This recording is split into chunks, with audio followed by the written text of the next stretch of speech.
Spring is all wrapped up in Iowa City. Time to check out the Hawkeyes and give our review of their progress toward 2022. This is Iowa Hawkeyes Live right here at the Voice of College Football. We come your way each and every Tuesday. It's 5:30 Eastern, 4:30 where it counts. And man, I must be a lucky guy, flanked by the two good-looking, knowledgeable individuals on each side. Of course, this is Corey Bratta, who makes this show work each and every time for now 39 consecutive weeks. Catch Corey's work at From the Hawkeye of the Storm. And this is the legend of sorts, definitely, Mr. Don Patterson. We have benefited so greatly from his analysis here on our shows on the Voice of College Football. But this is going to be my first personal pleasure of talking football with Coach Don Patterson. And for anybody that's not aware, that hasn't caught Don on our previous shows with Corey, former head coach at Western Illinois, longtime assistant at Iowa, as well as Buffalo and UConn. Don, how you doing today? I'm doing well, Mark. It's great to see you. Absolutely. Thank you so much for being here. This is going to be a good time of just nuts and bolts football. Absolutely. And DeMarc, let me just add this. Let me throw this in before you get going. Shame on me for not making sure this happens sooner than 39 weeks into the show.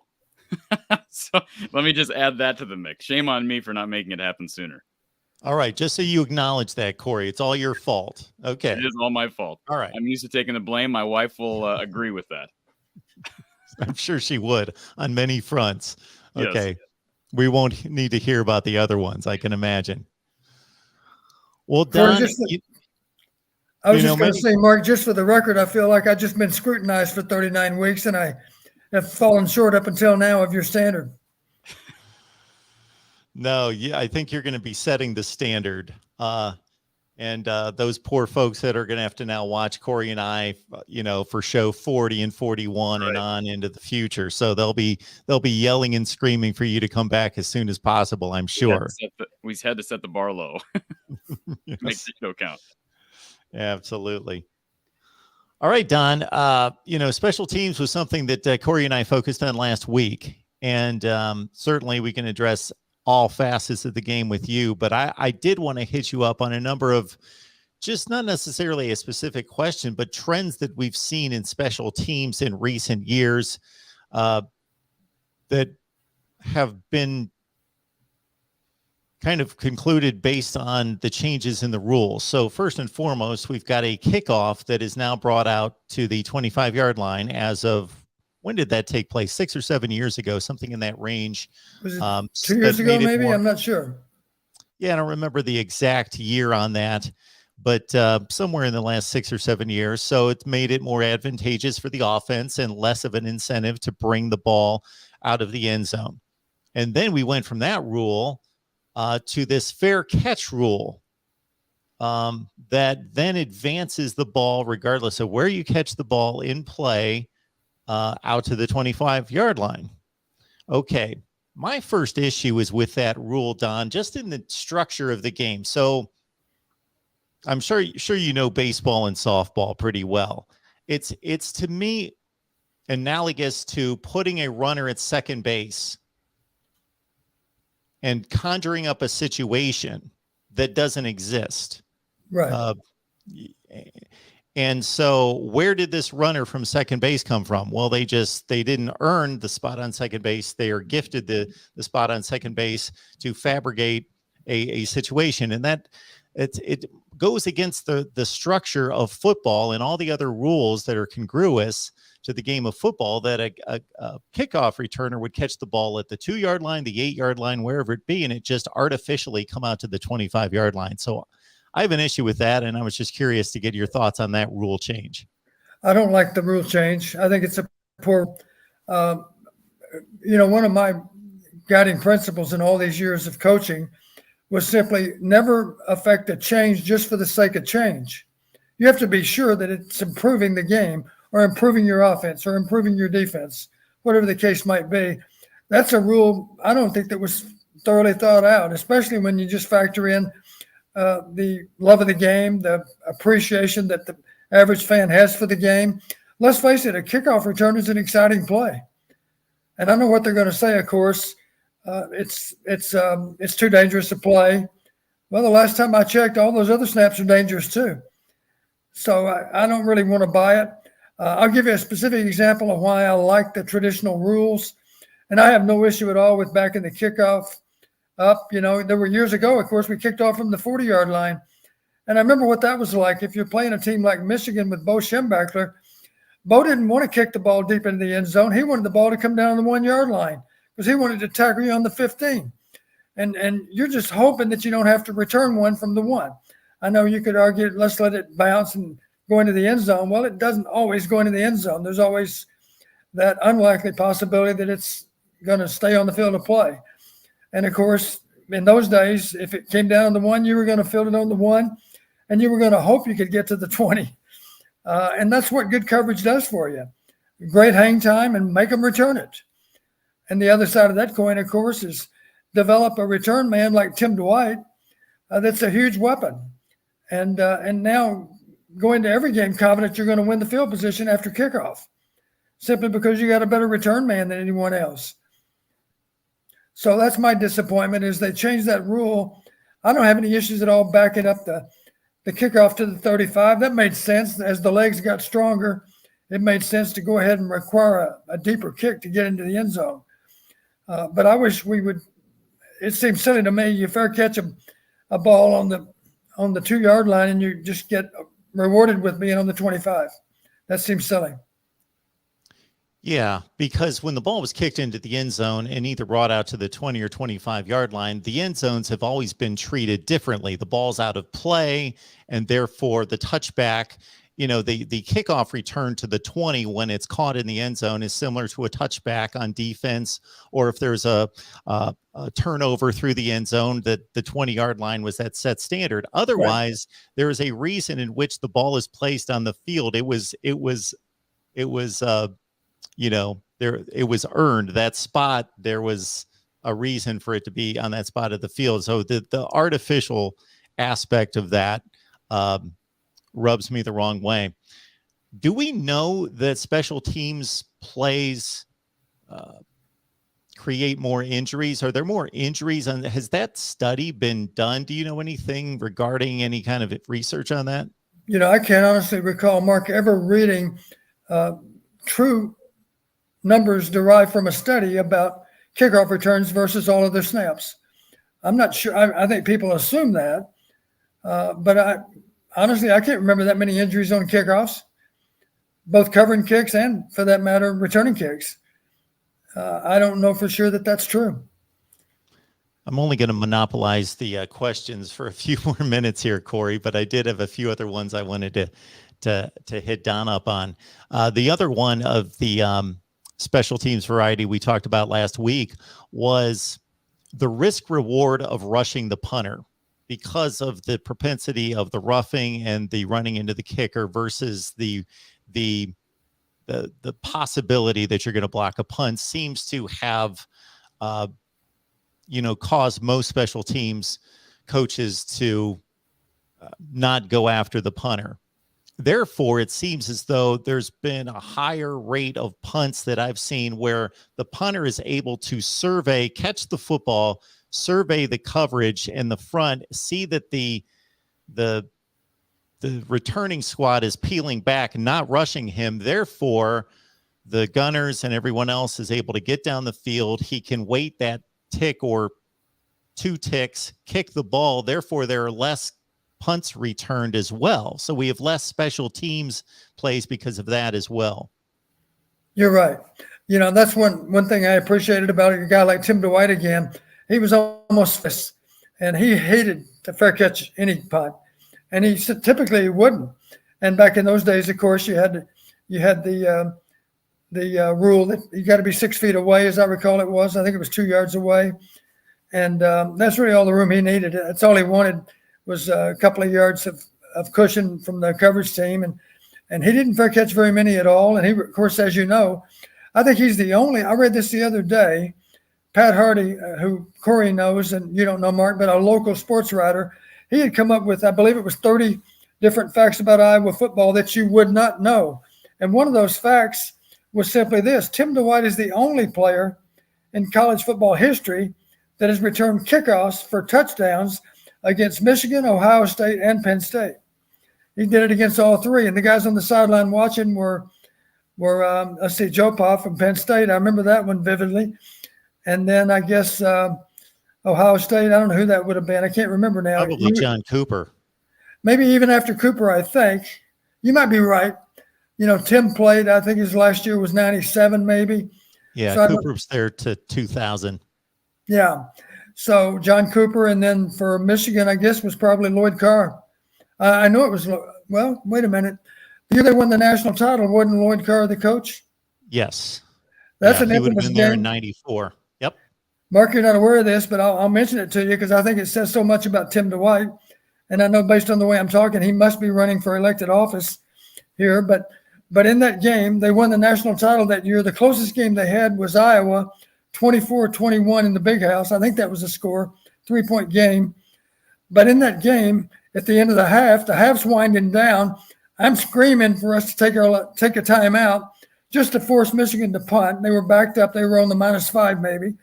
And I have to admit, all I was thinking was punt block. And the clock is down to maybe 3 seconds or 5 seconds. My point is the last play of the half was going to be this punt. And we went for the block and didn't get it. And the ball comes sailing out. But the rest of the story is before Tim Dwight left the bench, he walked by Coach Fry and he said, Coach Fry, this one's going back to the house. And he fields the ball and he runs through the entire Michigan football team to score with no time on the clock. That's how the first half ended. And in the second half, I believe it was the second half kickoff even, he goes 75 yards with the second half kickoff to set up another score. I think at that point we did go ahead, but Michigan came back, and to their credit, they beat us. It was a wonderful game, but a great game played by Tim Dwight. Absolutely, and that's amazing that certainly you're bringing me back, because I remember that game, and that was the closest Michigan in a 12-0 season played at the Big House. But I remember that Tim Dwight had a big return in that game. I didn't remember that he had two. I'm pretty sure he had two. Game. And Corey won't be surprised if I'm about 90% sure that the score was 28-24 in that game. I'm almost positive. I don't doubt that, because I remember it was a one-score game. I can't recall the score, but it was 20-something to 20-something as I recalled. Good stuff. Don Patterson's with us, everyone. Please leave your comments and questions as we talk Iowa football.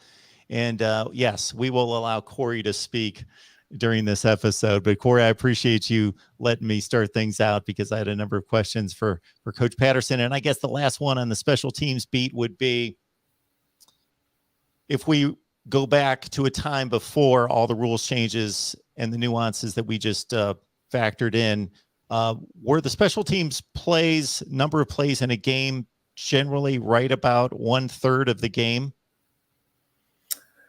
That's a good question, and I can't give you an accurate answer simply because I never coordinated the kicking game, never coordinated specialty teams.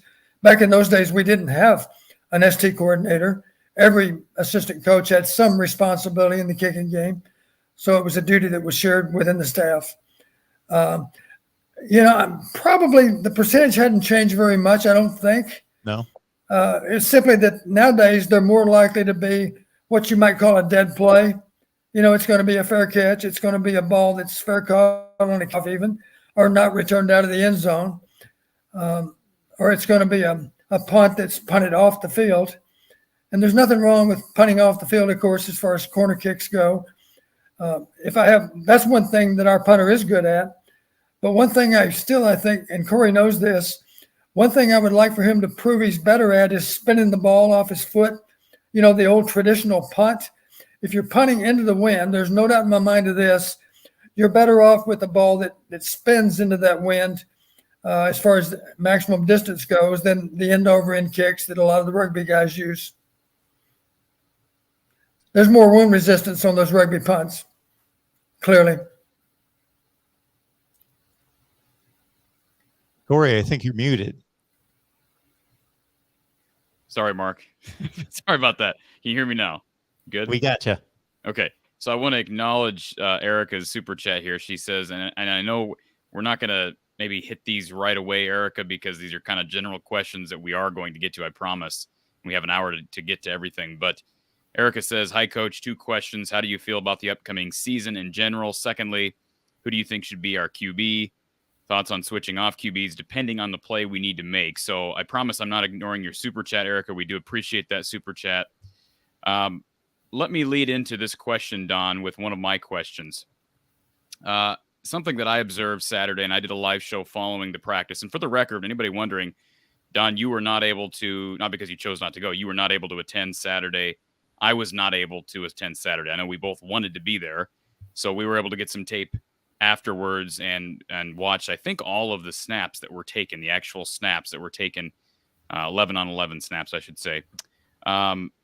So specifically with the number of snaps, I think you gave me a number that you counted 51 snaps in the tape that was readily available, not counting false starts, correct? I've got 57. 57. Okay, 57 snaps. The practice was, and we're talking the open practice on Saturday, which began really early in the day, which I don't understand. I'm not going to sit here and complain about that, Mark, but 9:45 in the morning, not real friendly to fan base, especially fans who are driving from across the state. Don't quite get that, but it was a 9:45 start. They ended it just after 11. Now, keep in mind, I live 2 hours from Iowa City. I had physical therapy at 8 o'clock in the morning, and I'm just going to use myself as an example, Mark. I had the thought briefly, my wife and I had talked about going down after therapy. Now, if I had done that, I'd have left at 9, and I'd have gotten down there at 11. By the time I got in the stadium, the practice would have been over. It ended at 11:15 or so. And I don't quite understand that either. I know it was, the conditions weren't great. I know there were a lot of guys out with injuries, so maybe that has something to do with it. But Don, was it a little strange to you that the practice ran so short and that it just seemed like the number of snaps were, I don't have the data from past seasons, but it seems like there was just less football played in front of the public on Saturday. I think that's true. And I think the staff would indicate it was simply tied into the fact that we have a few more injuries than normal too. I think I saw 20 names on an injured list that did not participate at all. And I guess at some positions, maybe they were thin enough. I think only 4 wide receivers participated maybe. But frankly, wide receivers can run forever. So you shouldn't shorten the scrimmage just because you've only got 2 sets of wide receivers to rotate. We didn't have a whole lot of 3 wideouts at one time, hardly any at all, really. So it shouldn't have been a problem. It was a cool day. I do recall vividly, there were times in years ago where we would always go 100 snaps or so in the scrimmage, sometimes maybe as many as 150. And I remember that because I remember we had 2 nose guards one time because of injuries, and those 2 nose guards shared every snap in that game. And of course, there's always a defender out there since you're offense versus defense. And those guys played more than a football game apiece on that day. And it was, of course, it happened to be a warm day in April, which is unlike some we've had here lately. But we scrimmaged a long time, and we didn't really think much of it. We thought we got a lot of snaps we'd like to take a look at.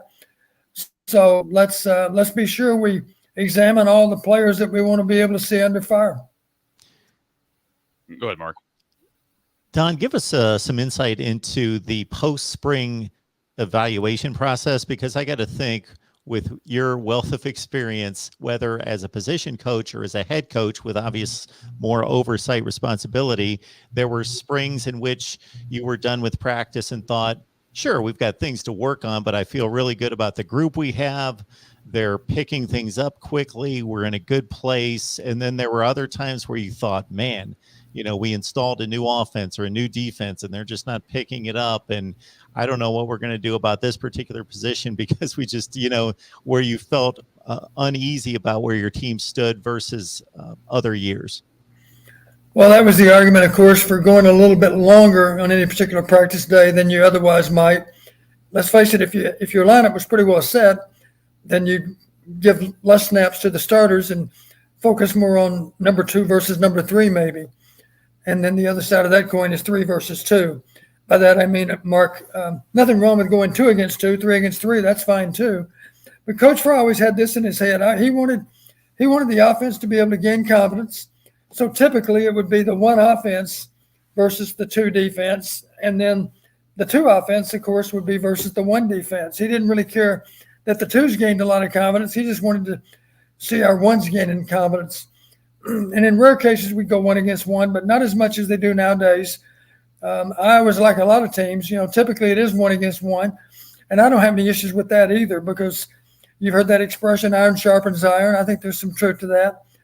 But the only issue I had with the way things played out on Saturday, and Corey and I have talked about this, the thing I always was able to accomplish, because I told the coaches, this is going to be one of your guiding principles. If you're uncertain about who's better than who, it needs to be equal reps against equal opposition. That's the guideline, equal reps against equal opposition. An example that would relate to Iowa's quarterback situation this spring. One thing you could have done is simply set up a 9-play set. When I say a set, I'm talking about your defense being on the field for 9 consecutive snaps, and then you rotate another unit in on defense. And then within those 9 snaps, you could give 3 to the first quarterback, 3 to the second quarterback, 3 to the third quarterback. And I have had quarterbacks that said, Coach, I understand what you're trying to do, but it's not working for me because I can't really get in a groove on 3 snaps. And you know what my response is, both you guys do? Here's the bad news. You only got 3 snaps in the fall. You got to make a first down on 3 plays. So you better get used to being productive on 3 snaps. There's no guarantee you'll get more than 3. And, of course, there's no guarantee you'll have 3 either. But in general, of course, you have 3 or more on any particular drive. So my point would be, and over the course of the day, you could have equal snaps by dividing up those 9-play sets, dividing them up consistently.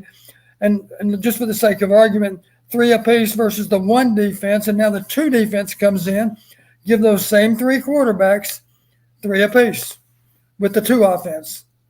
That's okay. So now, again, you've got an equal supporting cast. You've got equal opposition in theory. And over the course of the day, of course, you could divide it up so that it ends up being 50-50 run pass. And if you wanted to be sure to get 2 long balls on the part of each quarterback, you could actually script those in and have them ready to go. And you could, if you wanted to test all 3 of them against the number 1 defense, you could have 3 snaps, 3 deep balls, 1 apiece versus the number 1 defense. You could turn around and have 3 snaps deep against the number 2 defense too, of course. And again, you're trying to make it absolutely fair. And the beauty of that, of course, is now it's easier for you to make a judgment because you're not forced to sit here and say, well, Petras didn't look very good, but let's not forget he was going against our number 1 defense. Well, why don't you give the other guys a shot to go against the number 1 defense? And maybe they look worse than Petras, but it's entirely possible they look a little bit better. We'll never know because we don't have – Saturday we did not have equal opposition on equal snaps. We didn't have that. It's unfortunate that we didn't. And that's what I've heard, Don. That's predictable, and that's exactly what we've heard. Petras didn't look good. He looked like the same old Petras, but he's going up against what may be one of the best defenses in the country. What sense does it make? I mean, what does it accomplish to see Joey Labus throw strikes and throw deep balls to your third-string wide receiver through the third-string defense? It's very, very frustrating to me because you and I both watched the same footage, and I did not track statistics. Oh, this guy is projected as a third teamer or a second teamer, but you can tell. And we had an opinion from Clay, Hulsebus, I believe, or Hulsebus. Let me find this comment here. So this was actually before the show started, but I appreciate Clay sending several messages. He was there for the spring practice, more than you can say for me. He says, what still just flat out disappoints me is that Padilla got a rough total of 4 reps with the starting offense. Petras looked like Petras and showed no signs of significant improvement. And his reaction is, I'd like to see some serious consideration for at least Padilla, if not both him and Labus. I sincerely hate jumping to this conclusion, but this does not feel like a real quarterback competition. And Mark, I made that comment to you weeks ago, that everything that, and this is just me speaking on this, but when I've heard, not even looking at actual practice footage, but when I've heard Kirk Ferentz and Brian Ferentz speak, it still makes me believe Petras is the guy. He's their guy. And so it does not inspire confidence in me that I was wrong with that assumption when you see spring practice and Petras is taking whatever it be, 75 to 80% of snaps, against the first team defense. You have any thoughts on that, Mark? I think this is how I responded a couple of weeks ago. And, this is just conjecture of the mindset that we're a successful football team that went 6-2 after losing the first 2 games 2 years ago with Spencer Petras as quarterback and him developing in his first year. And then he led a division-winning championship team this past year. So regardless of what the offensive numbers show us or what the other players may bring to the position, we've been a successful team with this player as, let's face it, the quarterback is treated a little bit differently in terms of competition and the fan recognition and criticism given to that competition. So we're going to go with the guy who has led a successful team, albeit because of special teams and defense, notably for the last 2 years. That seems like it's the mindset. Can I just say one more thing? And this is going to sound like I'm ripping the staff. And Don, just hear me out on this. Here's what it's frustrating to me. Exactly what Mark just said. But so we have said for a long time, Don, you've said this, that the quarterback of any team gets way too much blame when you lose and way too much credit when you win. I think we can agree on that. Okay, so the problem with that statement, you've got the coaching staff that continues when in the past, having defended Spencer Petras being the starter, the defense is, well, we've won, he won how many straight games? Like 12 straight games at one point. So you're not going to abandon going with the guy who just won you 12 straight games. And then on the other hand, I continue to see these articles written by the media, and these are quotes. I mean, the media is not just pulling this out of thin air. These are quotes from players and even from coaches that are basically saying that Spencer Petras takes too much blame. You can't have it both ways. You cannot give him credit for the 12 straight wins that he won from 2020 to 2021, but then when fans start ripping him saying, well, I'm just a human being, you got to be nice to me. And I continue to hear that, and I don't love the playing up the victim card, and I have a problem. I will say this. I listened to Alex Padilla. I think you maybe listened to Alex Padilla after the practice, Don. Anybody who thinks that Spencer Petras is above intelligence, and that's the reason why, above average intelligence, Alex Padilla is a smart young man as well. And it does rub me the wrong way when I hear Spencer Petras kind of play that victim card, because you cannot have it both ways. You got to take responsibility as the quarterback, because as you said, Don, whether it's fair or not, that's the position you're playing. And if you don't like it, play a different position. That's how I see it. Very true. The question as it relates to any starting quarterback, as it compares to the record as a starter, the question is, did they win because of his play or in spite of his play? And there were times, without question, when you'd have to say, Iowa won, but I think it was in spite of our quarterback play. And I'm not trying to beat up on Spencer. He's doing the best he can, but that's just the reality of where we are. The first thing, of course, is not beat yourself. And we're pretty good at that. We don't turn the ball over much at all. The downside, of course, is we don't put up very many points. I think someone said in our last 6 games, we had 8 touchdowns on offense in 6 games. I think that's right. That's not enough. You're not going to beat some really good teams with less than 300 yards offense. It's simply hard to do. So they've won 16 games. If we just look at regular season games, they've won 16 games under Petras, and they've lost 4. And that's not quite true either, because Padilla did have some starts this year. I believe he was 3-0 as a starter. Is that right, Corey? Yeah, so Northwestern, technically, Petras started.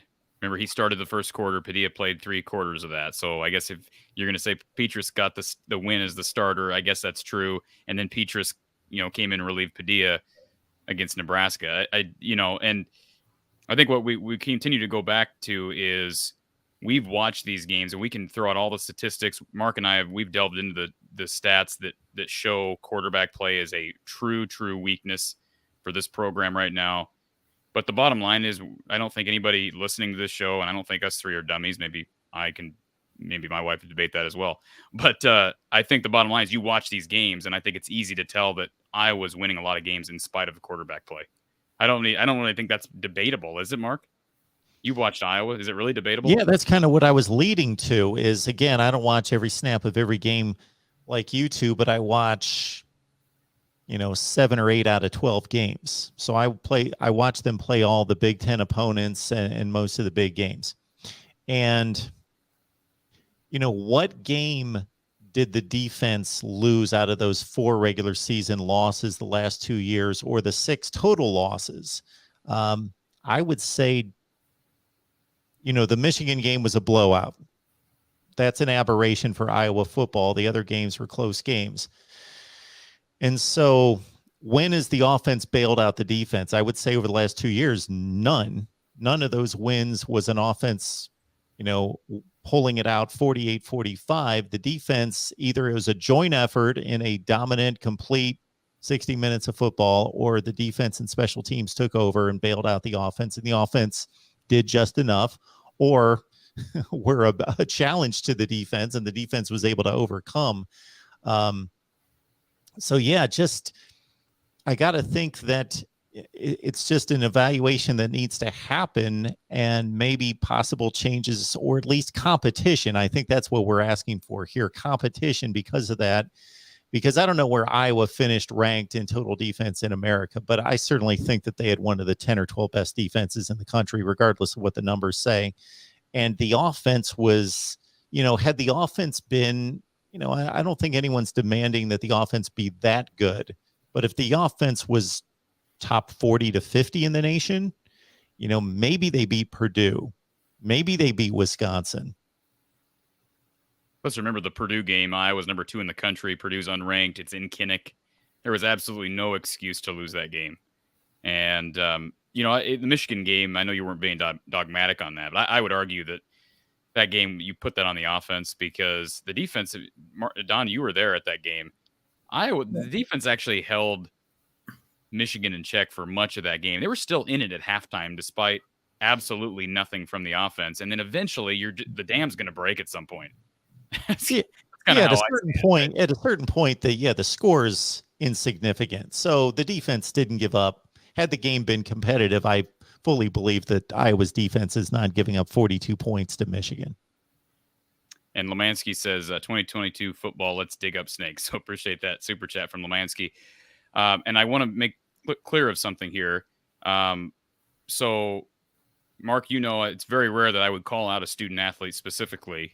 And for the record, I do not condone people who are, making threats at Spencer Petras or throwing shade at Spencer Petras. I just, there was an article written here by the Gazette just about a week ago about that very subject, that Spencer's teammates, a couple different players have basically come to his defense and say he gets too much blame. And that's like the third time I've heard that. It was written because Spencer made a comment after the Citrus Bowl that his mom has to read all these negative comments. Just please remember I'm a human being. And then I won't say who, but I got a friend who works close by here, and a player who's on the team, made a comment to her that their quarterback is getting death threats, which may be true. And if that's happening, it's absolutely wrong. I can tell you, I checked with the university and they have no idea. The communications didn't say anything about death threats. You would think that would be something that they would handle almost criminally. So my point is, I'm not trying to attack Spencer Petras, but I don't appreciate the victim card in this situation, because he's been the quarterback for 2 years, Mark, and at some point performance has to sell yourself. It can't be, again, like we said, you can't have it both ways. And frankly, let's just talk about the performance on Saturday, Don, between the 3 quarterbacks, because I know it's limited action and it is hard to evaluate and read between the lines when you're going up against different opposition, different number of snaps, etc. But Joey Labus did look really good when he was in there. I thought Alex Padilla looked pretty good. The other thing is, too, you could see very specific play calls for Joey Labus. It seemed like every throw he made was on a rollout. I'm not quite sure why that is. Maybe you can explain that, Don. But Spencer looked – I didn't see a big jump from Spencer, albeit against a really good defense. Right. Labus ended up with 21 snaps. That was 8 runs, 13 passes. In other words, there was a called pass. Didn't mean the ball was thrown necessarily. Might have been a sack. But anyway, 19 of those 21 snaps were in what we call direct, meaning underneath the center. So it was obvious to me. I think the only reason for that disparity, 19 direct snaps, 2 shotgun snaps, that was simply an indication that they weren't comfortable with the number 3 center snapping to a quarterback that was in the shotgun. So to me, it was unfortunate that he had to have all those direct snaps, especially because it was obvious they thought it was a good idea. Maybe Joey told them, I'm really comfortable spreading out and throwing. Well, the thing I know very, very well, I used to hate sprint passes from direct formations. In other words, it's tough to take a snap under the center, and the first thing you got to do is give ground off the line of scrimmage as you work into your sprint, and you cannot throw the ball accurately on a sprint pass unless you're headed downhill, what we would refer to as headed downhill. In other words, you got to be sprinting at your target. You can't throw across your body. Mark, you know exactly what I'm talking about there too. And the bottom line is that Joey was taking snaps and having to separate from the line of scrimmage and then quickly get turned downhill and still make a throw. And he did it. He proved he could be a decent sprint passer, but I'm here to tell you it's easier to do it out of the gun than it is out of direct. And yet probably 4 or 5 of his attempts were out of direct, and they were sprint passes, what we would refer to as sprint passes. And they were both to the left and the right. And obviously, if you're a right-hander, it's a little more difficult to throw to your left.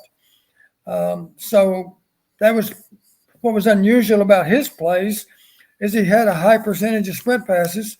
He hit on most of them, of course. If I was able to grade him on certain plays, I graded him 8 out of 10 plays. He was a plus, 80%. That's pretty good. Negatives, he did allow a delay of game. That's not a shocker because he's not an experienced quarterback, and good quarterbacks, of course, always have one eye on the play clock. And we got flagged twice with false starts. Those were both gun snaps. So that cut into his 21 snaps. A couple of 3 of those didn't count. He actually would have been in there for more than 21 plays based on all that.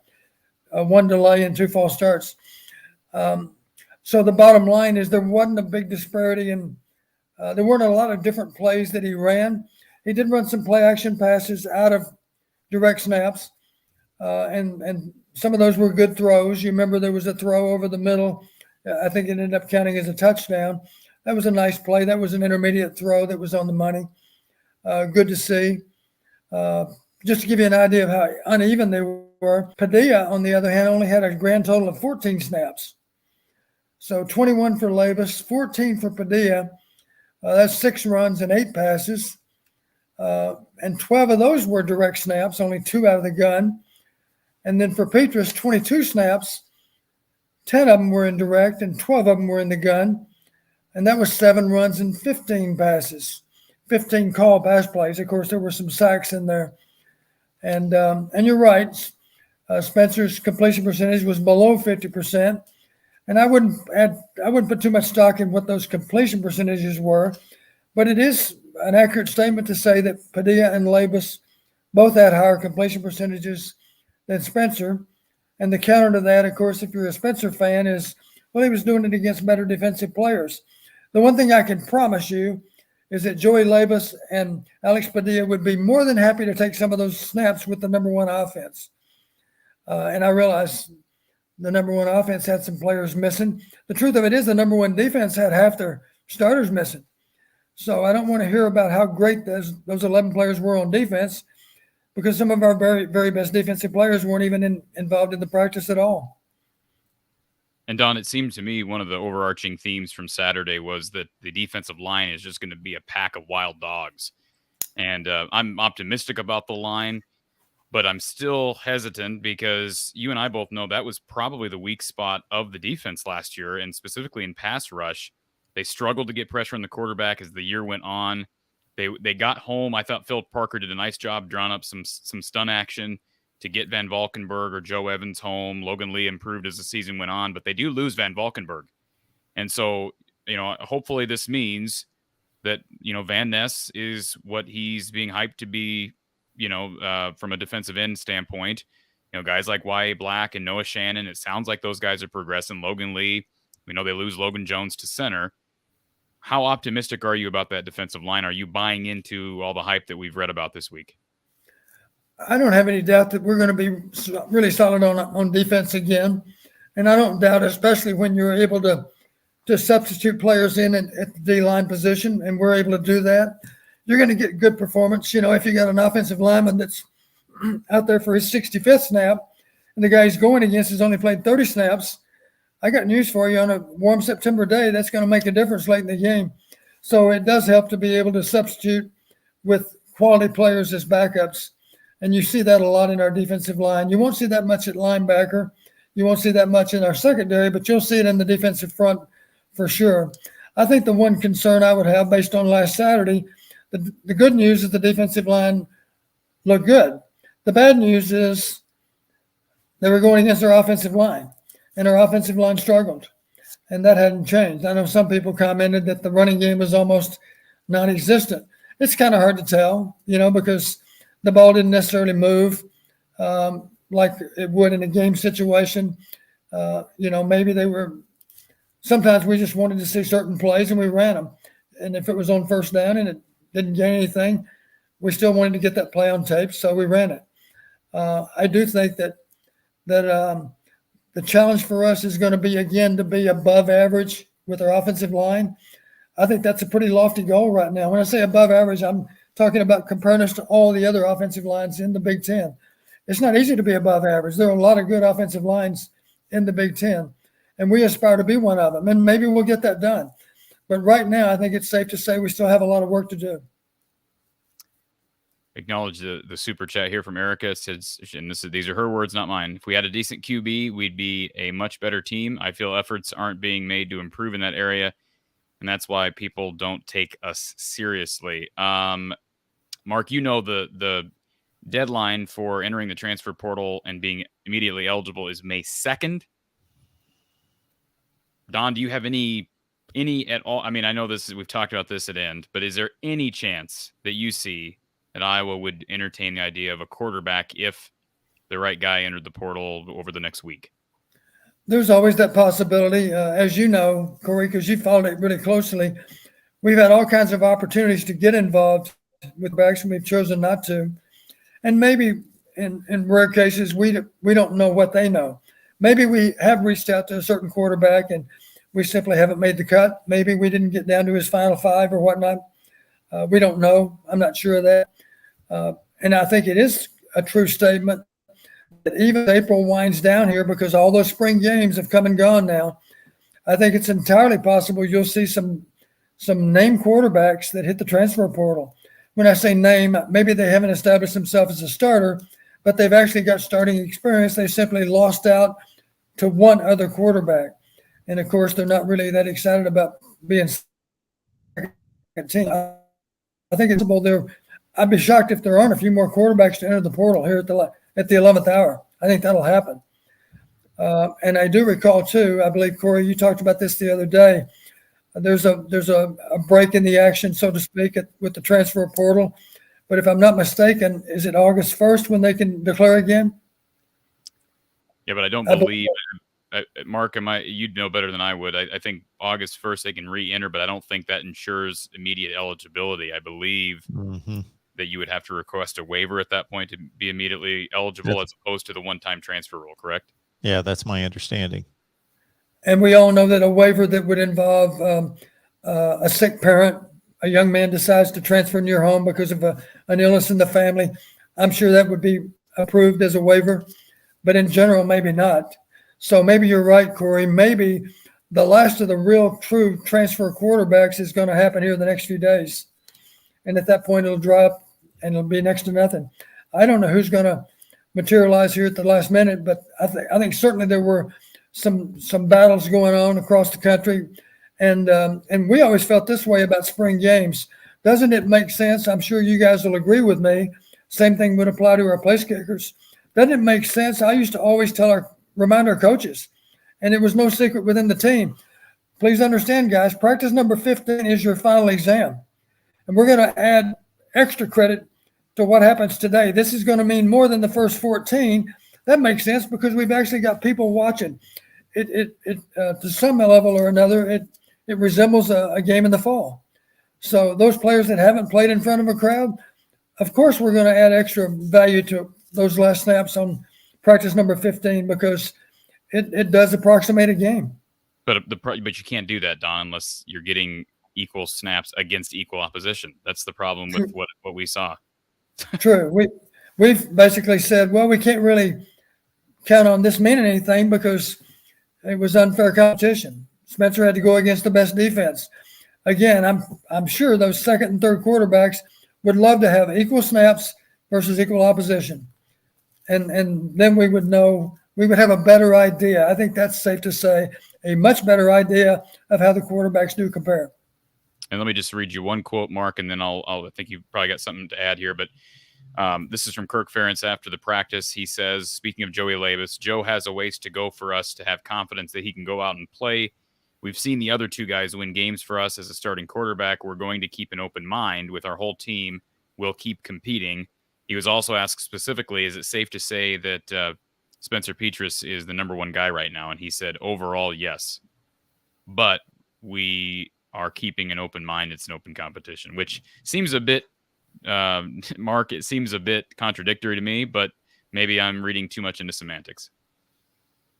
Well, the spring game for everyone is just one of 15 sessions, and depending on how competitive some of those other scrimmages has been, maybe it's a little bit more important than some of the others. But for Iowa, it appears to be pretty much even in regards to evaluation to the other 14 sessions because they didn't play a full-on spring game. It would be interesting if anyone had asked Kirk as to whether that 1 versus 1s, 2 versus 2s, if that has been the pattern throughout the spring sessions or if they have mixed it up. I wish that question had been asked. That would be a great question. Don, maybe you can ask Kirk the next time you talk to Kirk.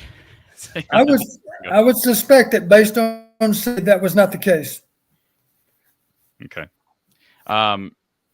Real Hayden brings up the point that even if I were to go after a transfer, he doesn't believe that they would play this year anyways. And I had said that back in January, to both of you, Don and Mark. I said, I don't believe the only possible way that Iowa plays a transfer portal quarterback, even if he's a grad transfer, is likely if he gets here before spring, because I have a hard time imagining Kirk being comfortable with a guy who did not run through spring. That ship has sailed. So maybe Hayden is onto something here. I did want to, there's one more question I had written down here for you. And then Mark, if you got anything, positions benefiting most from, actually, before we get to that, tempo and execution. I keep hearing those terms, Don. I know Alex Padilla talked about it. Kirk talked about it. Can you explain to fans who maybe heard that language after the open practice on Saturday, what that means when you hear Alex Padilla say, well, some days we've had good tempo but bad execution, and some days it's been vice versa. Can you explain those two terms? Well, tempo in general, the generic version of tempo would simply mean we're practicing at a good pace. You know, we're hustling in and out of the huddle. We're playing with good enthusiasm, and we're not dragging around. You know, we're snapping the ball on average 25 seconds after the previous snap rather than 35. You know, we don't want practice to drag, so we're trying to maintain a good, crisp continuity throughout the practice. But in game situations, tempo means something different, really. Tempo means making it uncomfortable for the defense by sometimes playing a lot faster than what they would expect. And the beauty of being able to do that is you do learn something about the defense. And a lot of people aren't aware of this, but we had a thing that we used a lot. We simply refer to it as scan, and other teams have this. So what they do, they present as if they're going really, really fast. And now you can imagine, Mark, if you're playing defense or if you're the defensive coordinator, you got to make a call immediately. You got to get lined up because the other team seems to be in a big hurry to snap the ball. And as you know, sometimes they're simply presenting that they're going to snap it, and yet they're not. They want to be able to scan the defense, and now the play comes from the bench. This is after they threaten to go fast, and now we know, in fact, they're going slow. They're letting the bench call the play, but they're letting the play caller have a chance to look at the defense before he calls it. And that's good football. And that's what good teams do. That's what tempo means in a game situation. It means having the capacity to play fast and make the defense uncomfortable with how fast you're playing. Yeah, I think we all see that repeatedly in various games every Saturday afternoon where we'll see offenses rush to the line, get set, but then here come the hands on the hips and looking toward the sideline, and it gave that presentation of an up tempo, but then they slow. It's rare when we present a fast tempo. It's rare when we snap the ball in a hurry. You know, typically I think our mindset, and it's had pretty good success, is let's shorten the game as best we can. Let's try to have only 12 possessions, not 14. Let's rely on our defense to be able to win closer, low-scoring games. That's, I think, the mindset that we've shown. I do recall, I'm thinking about, remember the guy at Texas Tech? And here's a good example. A good friend of mine, Art Brawls at Baylor. I remember one time he brashly said, if we snap the ball 90 times, we win every time.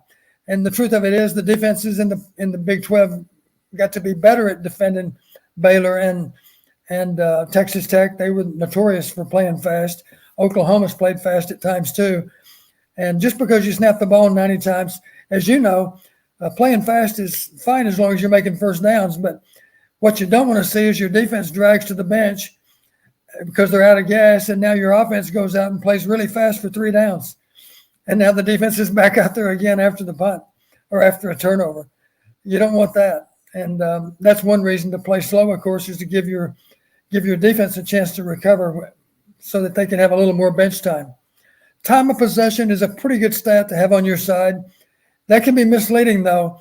There's 2 ways to win time of possession. One is to have a dominant running game and be able to string together 12 and 14 play drives.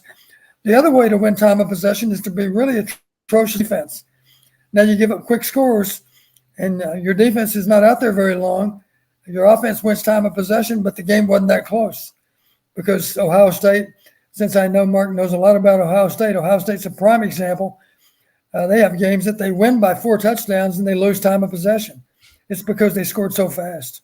And I think Michael Locksley probably understands the flip side of that. Yeah, it's a good problem to have. Michael Locksley understands both sides of that because when they're playing Kent State non-conference, he's on the plus side of that, but then he's experiencing the flip side against Michigan and Michigan State and so forth. Yeah, absolutely. So Don, if I hand you a box score, a traditional box score that's got all the total yardage, the sacks, the negative plays, the penalties, the time of possession, and turnovers, what do you go to determine who won the game if I don't give you the final score? In the Big Ten, I would say most years, if I had to pick one stat, it would be turnover margin.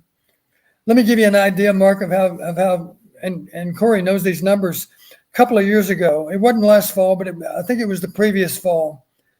That was a short season. Maybe it was 19. 19 was that a full season, 19? Yep. It was, yeah. I believe this was in 19. As you know, Mark, there are 64 playing 10. That counts the champion. And somebody won 50 of those games. The record in those 50 games for the team to turnover is 40 wins and 5 losses. 90% win. When you go back at 5 exceptions, those belong to Rutgers, 2 of them belonged to Illinois. In other words, 1 on turnovers and still lost the game, as did Rutgers. And then 1 game happened to be an overtime loss, Minnesota at Maryland. Those are the 5 games. The rest of the story on turnover margin, that full season, that means that 11 teams in the Big Ten, if they won on turnovers, they won every time. Think about that. 100% win for those 11 teams. They were playing each other a lot of the time, but the team that won on turnovers won the game. The exceptions only involved 3 teams that year out of those 14 teams. So that gives you an idea of how extreme it is in the Big Ten. That's a little higher than most years, but it's going to be in the 80s every year. The team that wins on turnovers wins 80+% of the time. And then to go one step further, what about +2 versus +1? That percentage typically goes higher. What about +3? At that point, it's virtually guaranteed that you won the game. In the Big 12, that did not hold up. I refer to it as the Oklahoma exception. OU had a really annoying habit of losing on turnovers and still winning the games. And for that reason, the winning percentage associated with turnover margin in the Big 12 was not as high as the Big 10. In the Big 10, it mattered more. That's been true virtually every year. Yeah, Corey and I were having this conversation a few weeks ago, and I mentioned to him that, think about the unlikelihood that you win a national championship game losing the turnover battle 4-0 like Ohio State did against Oregon. They lost the turnover battle in the national championship game, not to, the 12th place team in the league, 4-0 and won the game by 22 points. Well, pretty amazing. I'm wrong, but didn't Texas last year almost do that against? Wasn't it Texas against Kansas? Didn't Texas lose? Am I mixing those two up? I believe Kansas lost to Kansas by a point last year. Right. I believe Kansas was 0-4 in the turnover battle, but I could be wrong. Maybe I reversed. That game went to overtime. It could have easily went either way. I'm assuming for the game to be that tight, KU would have to be +4 on turnovers. You would think. Is that what you're saying? Okay. You're probably right. So had Texas found a way to win, which very well could have in overtime. I think is that a double overtime game, Mark? Kansas beat Texas last year in overtime or double overtime. Yeah. You know, like 50, and I'm pretty sure Kansas was +4. Yeah, I can't imagine that they lost the turnover battle and beat Texas. Right. But almost lost. What I'm saying is almost lost the turnover battle and still lost. That's how bad Kansas has been. Can I just run through a few of these questions and comments in the chat, Mark? I know we're coming up to our time here pretty soon. So a couple things. I know we've talked a lot about quarterback and the passing game, but Clay brings up Xavier Wampa. I was surprised to see him run mostly with the threes, it sounded like, Don. That surprised me a bit. Your guy, TJ Hall, who you were instrumental in recruiting here, sounds like he's really coming along there at corner. And he thinks that Clay thinks that Blom will be the kicker. Blom and Stevens both struggled, but any observations from Wampa, Logan Jones at center, or maybe special teams? Well, I'm pleased to know that Jones looks like a good, solid fit at center. And, of course, some people have forgotten that our first-round draft pick this week started off playing defensive line at Iowa. And so I don't doubt at all that Logan Jones will be a really solid center over his career. Looks like that's a good move. I made the comment after the season ended. I said, we need help with our offensive line.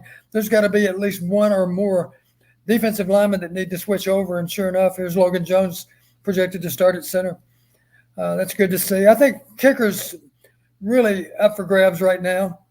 The only thing I know is that our freshman, our true freshman, appears to have a stronger leg than Blom. But 50% over the entire spring is not good, and they were 50% again Saturday. And I think the Iowa fans certainly have great appreciation for outstanding, because we've had 3 in a row, I believe, that ended up all Big Ten. I think all 3 of them might have been all Big Ten, or certainly they were all conference honors, second team or third team, whatnot. They were very reliable place kickers. And right now, we're going to have to think long and hard about being so conservative in the red zone, because there's no guarantee, even if we are in the red zone, there's no guarantee that the ball's going through the uprights. And Clay also brings up Cooper DeJean, who played a lot of cash on Saturday, along with Terry Roberts, who was out. Those guys are going to be really good athletes. I think you're going to see a strong coverage unit on special teams. Again, Don, we know how good Terry Roberts is back there. He needs to get healthy. Randy says, what do you think needs, this is kind of an off question, but what do you think needs to be the structure of pay for athletes now that the toothpaste is out of the tube? Can there be a fair structure model? Well, I like the idea. I think Miami of Florida last year, if I'm not mistaken, there was some talk about it at least. I do remember seeing this, that the plan was to raise all this money, maybe $500,000, I think, and to give every player, every scholarship player on the Miami team the same amount of money. Frankly, that's a pretty good approach to it all. If they're worthy of being on scholarship, and I think the amount, as I recall, was maybe $6,000 per player. That's actually a pretty good solution. You heard me say, Corey and Mark, I'd be curious if you thought the same way I did. If I'm upset with anyone about NIL, I'm upset with the NCAA, because they should have seen this coming 10 years ago. And there should have been something in place to compensate the student athletes more than just a scholarship. And I'm saying several $1,000s maybe would have prevented this from happening. Was there any reason that all that money had to go to the coaches? I don't think so. I think it should have been shared with the players. I am no visionary by any stretch. And I posted a video in 2012 or 13 when Johnny Manziel had the issues with benefiting from autographs that he had signed, but then the NCAA didn't want to. He was found not guilty. They didn't follow through with the investigation, but he still was suspended for the first half of the first game. So anyway, regardless of what went on there, I posted content at the time to say, this is a time for the schools or the conferences to get involved and get ahead of this. And like any American, we should be able to benefit and capitalize on work done or celebrity status that we've gained. And therefore, these athletes should be given that same freedom. And that was 9 or 10 years ago. So there's been a lot of time to to get a handle on this. Yeah, I'm upset with the NCAA. They should have seen this coming and taken steps to prevent it from happening. Gary, this is a question from Gary Don. He says, can you address specific positions that I'm assuming he's talking about players that will come out of Iowa in the transfer portal over the next week? I know it's hard to predict, Don. I'm okay with speculating on this because I don't know. This is just me guessing. But guys like Dallas Cradith, I've talked about. He's a 4-star out of high school. He's played very sparingly on special teams. Seems like he's getting passed up at safety by guys like Quinn Schulte, Sebastian Castro, maybe even Xavier Wampa and Cooper DeJean. I'd love, that kid has been loyal to the program. But, Don, nowadays it's the era of the portal. I would be surprised if someone like Cradith, if he doesn't have a clear path to playing time this fall, I'd be surprised if he doesn't enter the portal. And I think we are going to see. I wouldn't be surprised if I haven't seen anything on my phone break since we've been on the air, but it's going to be today, tomorrow, Thursday. We're going to get some guys entering the portal soon, I would think. Yeah, and I would think it would be really pretty much across the board within the Big Ten. I would think everybody. I shouldn't say that. Obviously, there's more incentive to stay with a team like Ohio State, a team that's going to win and win big. Let's face it, it's a team sport, and you're thinking, well, maybe I am going to be the backup quarterback, but I'm still one play away from being on the field. If the starter goes down, I've got to be ready. I like my teammates. I like my coaches. Why should I go anywhere? And the bottom line, it's okay to be second team. I used to tell my guys all the time, I have no trouble at all with you being third team as long as that's the best you can do. And believe me, we're going to love you for being the best third team quarterback you can be. It's a team sport, and we win as a team, we lose as a team. And if you're the third team player, your mentality has to be, we're 2 snaps away from being in the game. That's the mentality that a third teamer has to have. And Kenneth says, what's going to hurt smaller schools more, the lack of going into the transfer portal or lack of NIL use? You really are familiar with smaller schools, being such a winningest coach in Western Illinois history, certainly in North Texas, your time with Hayden there. But what are your thoughts on that? I wonder what Hayden would think of the portal and NIL and everything if you were around. Well, Hayden wouldn't like it, I promise you. And let's face it, one of the beauties of college football, and this is an argument for players being able to stay at one school for 4 or 5 years, and for that matter, for having the same coaches for 4 or 5 years. And we always had that kind of continuity at Iowa. But let's face it, even in life, things don't always go as you suspect as you want them to go. So what do? Well, you can quit and run away from your problems, or you confront your problems. And the thing we've always thought is you got to confront your problems. I'm only third team, and I've always, again, told the players, I have no problem at all with you being third team as long as the other 2 guys are better. And if they're not better than you, then I'm going to be reminding you of that. You got to be able to make that same kind of commitment to the program that the guys ahead of you have made. And it's not, there's nothing personal about it. If you're third team, be the best damn third team player you can be. We value you just as much as those starters. If you don't believe me, you can ask some of those players that never hardly played for us. And those are the guys that really, in many cases, are most likely to be talking to us 40 years later than when they played. Guys that never really played, but they've reminded us continually, Coach, I wouldn't give anything for the opportunity I had to play football at Iowa. And I didn't get to play a lot, but I was determined to make that starter the best possible player because I was his backup. And we can appreciate those players. So the beauty of the way things were back in the day, you, of course, had to sit out a year when you transferred. The beauty of that is you were forced to confront your problems. I can think of all kinds of great players that played behind somebody else that was supposed to be even better. And yet they played 1 year as a starter and played great. Mark Vlasic's a prime example. Maybe, Mark, you're familiar with Mark Vlasic. he was Chuck Long's backup, I would be willing to bet you that Mark Vlasic might have thrown for more yards in the NFL than Chuck Long did, because he was a really quality quarterback that happened to be playing behind Chuck. Both of them ended up having exceptional playing careers, high school, college, and pro to some level. Although Chuck's problem, of course, he got drafted by the Detroit Lions, and that was a problem.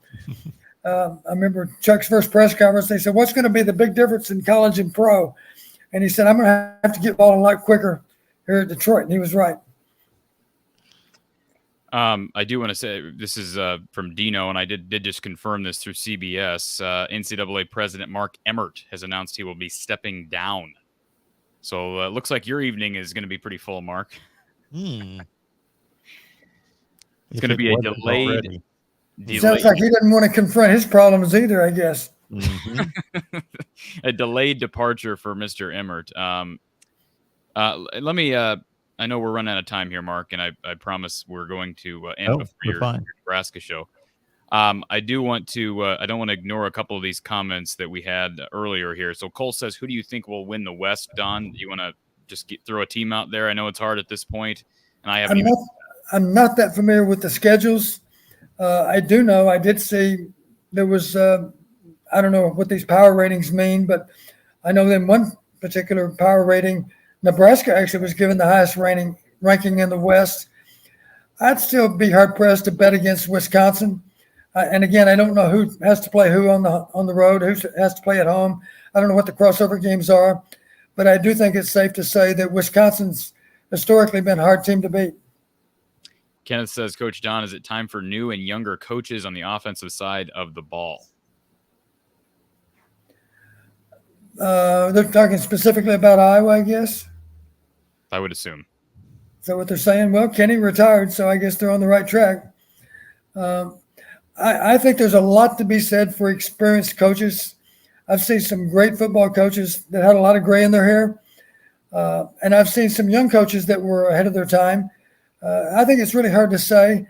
It doesn't have to be tied into old age or seniority. I've seen some really bright, hardworking 30-something-year-olds that are outstanding coaches. And I've seen some lazy 60-year-olds that should have quit a while back in time. So it really runs the gamut. I think it's difficult to be specific on that. Well, I apologize if I missed anybody else's comments. I see Breyer's comment. We kind of addressed Wampa. I still think he's going to play a lot this fall. A little bit surprised that he wasn't more involved with the ones on Saturday, but I do think he's going to play a lot. Mark, is there anything that I'm not covering? There was, it's hard because when you're watching, and I'm watching cut up footage of all these snaps on Saturday, it's really hard to evaluate everybody, Mark, because you're looking primarily at the quarterback position and you can't always see what's going on downfield, similar to what you're watching on TV. So unless you're there and you're able to kind of video everything or have some kind of classic game footage, if you will. One last comment about how's it pronounced? Wampa? Is that how it's pronounced? Let's not forget there are 29 practices before the first game. And I promise you there's a lot of opportunity to move up and down the depth chart in August. And Erica wants me to address her first super chat. So let me do that because I did promise her that we'd return to that. So who do you think should be our quarterback, Don? The guy that plays the best in August. Who would it be tomorrow? If you had to name a starter tomorrow, Don, can I put you on the spot? Oh boy. I can say, let me say who I think it should be, Eric, and I probably don't care what I think. I would probably go with Padilla right now and very similar to why I would have went with Padilla in the Citrus Bowl, because he does provide you an element of mobility, but I'm not there every practice, so I don't know what Joey Labus is giving you. I do find it hard to believe that Joey Labus hasn't gotten to a point where he could be the starter by September. He was here all of last fall, including fall camp. He was here through bowl prep. He was here during the offseason. He's here through spring. He'll be here through fall camp again in August. If he's not ready to go by September, I think we got other problems. But I would probably go with Padilla if we had to make a decision by tomorrow, Don. Well, August is that equal reps against equal competition. That can all be solved in August. Let's find out before game one. And I think if you do that in August, you'll have a really good idea of who's better than who. It's not too late to solve it. We didn't solve it in the spring, but we can certainly solve it in August. I would like to ask Don one final question, kind of related to what is being brought to the table and what Corey commented on. And I am a guy that started watching in the late 70s, and I certainly loved watching the likes of a Drew Bledsoe or a number of quarterbacks, Dan Marino, who could barely move. They could move well in the pocket, but they were no running threat, just deliver the ball downfield. I love watching that style of play. But Don, give us an idea of the stress that it puts on a defense. Number one, to have a running threat at quarterback, but more so in today's game in the last, 10 to 15 years with all this RPO action where somebody determined at one point, and I think they determined it by watching the wing T back in the 40s, watching old films in black and white to say, you know what, instead of playing 10 on 11, we can play 11 on 11, make the quarterback a threat.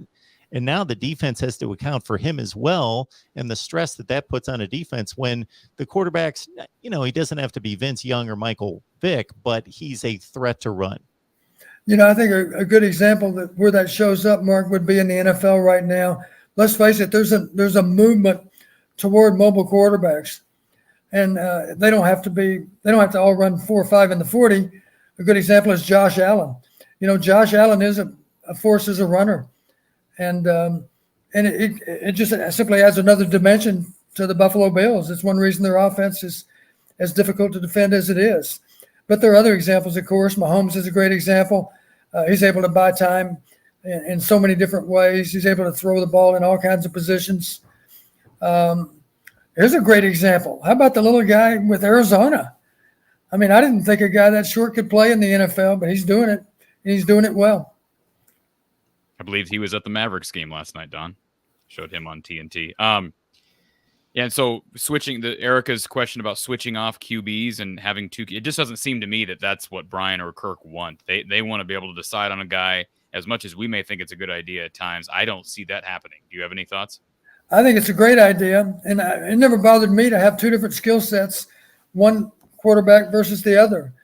Because let's face it, if let's imagine that the pocket passer is the starter. Well, if the backup is the runner or the combination quarterback, now go ahead and put him in the game for selected snaps. The other team doesn't know what those snaps are. Prime example would be Purdue this past year against Iowa. You remember what happened, Corey and Mark, you may not be aware. Purdue actually played 3 different quarterbacks against Iowa. And I guarantee you those snaps for the second and third quarterbacks, those quarterbacks knew before the game ever started what those plays were going to be. So it simply gave them a more varied attack versus Iowa because they had to introduce 2 other quarterbacks to be able to get those plays into the game. The starter couldn't run them as well as those backups could. And all 3 of them played in the game and all had significant snaps. And for those out there that may think that Petrus is lighting the world on fire in practice and then not showing up in the game, I guess that's possible. And it's also possible that a guy who's not playing as well in practice would play very well on game day. Can you give us a specific example of a quarterback during your era at Iowa, Don, who didn't have the greatest practice but showed up on game day? I think Chuck Hartley would be an example of that, I think. Chuck always played well in games, but sometimes in practice. And Chuck would even say, you know what, Coach, you're right. I didn't do very well today. But he was always ready to play in the game. Here's a prime example as a place kicker. Remember Rob Haltman, who kicked the game-winning field goal in 1985 when we were number 1 ranked against number 2 Michigan. And he had a lot of game-winning kicks. Believe it or not, Rob Haltman didn't kick that well in practice. Some guys play better in games. Some guys embrace the moment, and thrive on pressure. Other guys tend to wilt under pressure. And you better know which category they're in because you don't want to send that guy that can't handle pressure. You don't want to send him on the field. And I always was able to say this about Chuck Long, and Matt Rogers came to mind. Matt Rogers was a 2-time All-Big Ten quarterback. I said if the game's down to 1 play, their pulse rate's going to go up about that much, just a little bit. Those are the same guys. If they weren't playing quarterback, they should have gone to med school because they would have also made great heart surgeons. They're good under pressure. Some people are good under pressure. Some people fold under pressure. Be sure your quarterbacks are the ones that can thrive on it. And Roger Dodger, I'm going to respectfully disagree with this comment because it's just not always true. We saw that with Purdue last year. He says if you have 2 QBs, then you have no QB. And that's a belief that I've heard a lot amongst Iowa fans for years. But I would guess that you would also somewhat disagree with that, Don? I would. Purdue's a prime example. They played 2 quarterbacks last year, not just in our game. They played 3 in our game, but they played 2 quarterbacks in a lot of games. The backup has a skill set too. And they're not the only team that did it. As I recall, big passing attack in the Big Ten other than Ohio State, right? Maybe the most prolific passing attack in the Big Ten other than OSU. Well, you've heard me. I have a lot of respect for Jeff Brom. I think he's one of the brightest coaches in all of college football. And we have to play him every year. And he's proven every year that he's well above average. Thank you for this, Lemansky. Appreciate the super. What is this, Mark? Is that a super sticker? Sticker or a super what sticker? That is, I don't know, but we appreciate it. Okay. I don't know what it is either, for the record. Very briefly, in regards to that adage about having 2 quarterbacks, and if you do, you don't have any. I got to think that comes down to 2 things. I got to think that there's a leadership quality to the quarterback that's in play, unlike any other position. You can have leaders play safety, play left tackle, but the quarterback should be a leader. He inherits a leadership role. And so it goes back to that. I got to think that saying goes back to when quarterbacks at the professional level called their own plays. And if you had 2 quarterbacks and you were shuffling them back and forth, maybe there was a lack of continuity in the offense. But that's been taken away from the quarterback a long, long time ago. Here's another reason to have 2 quarterbacks. It's so easy for one quarterback to go down. You better have a capable backup because it's difficult to make it through a season with one quarterback. It's a violent game. Yeah, I think what you brought up about Purdue is a perfect example because they don't have one elite quarterback. They have 3 good ones. So we don't need one guy in this race to be elite. You need all these guys to be good. And if they all bring something different. I think that's true. I think Spencer, let me say something really positive about Spencer. Don, I brought this up to you last year. I think he has, at least at times last year, he proved that he can throw the deep ball on target. Right. He can sit in the pocket and throw the deep ball on target. I do think he needs to improve on going through his progressions and making good reads and his decision-making. Some of his fundamentals were certainly a problem, and those things need to be worked on. But I'll give him credit for that. Alex Padilla gives you some mobility. We don't really know what Joey Labus gives us yet because we haven't seen him enough. But I do think it's a decent idea. I don't think we're going to see it at Iowa. And for anybody wondering, Erica, thank you for the super chat Saturday that I missed. She threw up a super chat like as I was going off, and she was asking about looking at practice footage. Let me go ahead and give a shout out to Rob Howe of Sports Illustrated and Hawkeye Nation. I believe it's Rob Howe. Hope I'm not messing up who posted this. This is a link. I know you can't click on the screen, but this is the link if you want to watch those the cut up versions of the snaps from all 3 quarterbacks and the specialists from Saturday. Go to si.com/college/Iowa/football, and that's where you can find that. So appreciate the super chat from Eric on Saturday. And Mark, anything else to add? This has been a pleasure this past hour and 15, 20 minutes or so. Yes, it has. I've got nothing else except to thank Don for stopping by and giving us this time. It's my pleasure and my honor to do so. Thank you, Mark. And Don, I want to have you on my show here in the coming months, so don't go anywhere. We're going to get you on my show at some point. So appreciate the time as always. It's my pleasure, guys. Thanks for all you do for college football.